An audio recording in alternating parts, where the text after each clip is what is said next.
Greetings everyone, Naxgrim here. I finally got to try out Killing Floor 3, and I can conclude that this game isn't for me. Now, I didn't outright hate my time playing this game. Moment-to-moment gameplay felt just fine. I never got stuck on terrain, which is a good thing. Running and shooting doesn't feel janky. It all just worked as you would expect on that front. And the things I mentioned in my previous video, things like being able to customize your weapons with various attachments, is indeed pretty cool.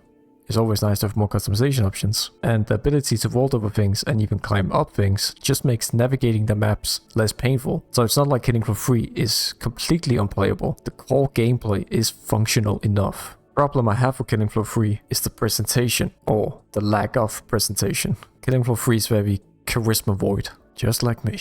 Feels bad, man. Anyway, back to the topic. As I said, the game is very charisma void. From the maps to the weaponry. Brian Renier, I guess that's how I pronounce it, I don't know. I don't care to find out. Who is the director of Killing Floor 3. He wants us to spend thousands of hours on these maps. These incredible, dull looking grey blobs. And I would probably end up with depression if I had to play on these maps every day. No thanks, bro.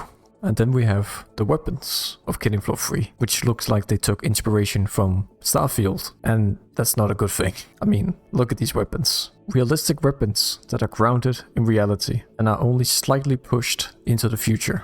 Right, okay, so all weapons in the future are ergonomic nightmares to handle. The tone and the feel of the game in general just feels very weird and all over the place. There really seems to be a lack of direction on all fronts. Again, as I mentioned in my previous video, Tripwire wanted to appease everybody, but by doing that, they will end up appeasing no one. This approach would also explain the lack of commitment to anything in this game. Brian Renier, the director of Killing Floor 3, also said, and I quote, "Killing Floor was a bit of a cult hit. I wanted it to return to this level of horror, have some cult elements, but become a little bit more mainstream."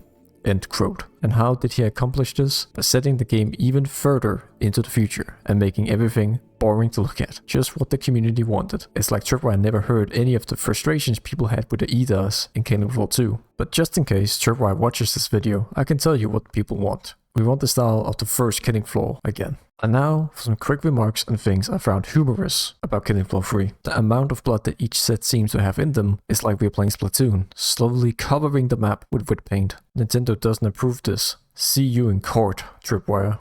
The Scrake has a sound effect that sounds like the falling pipes meme.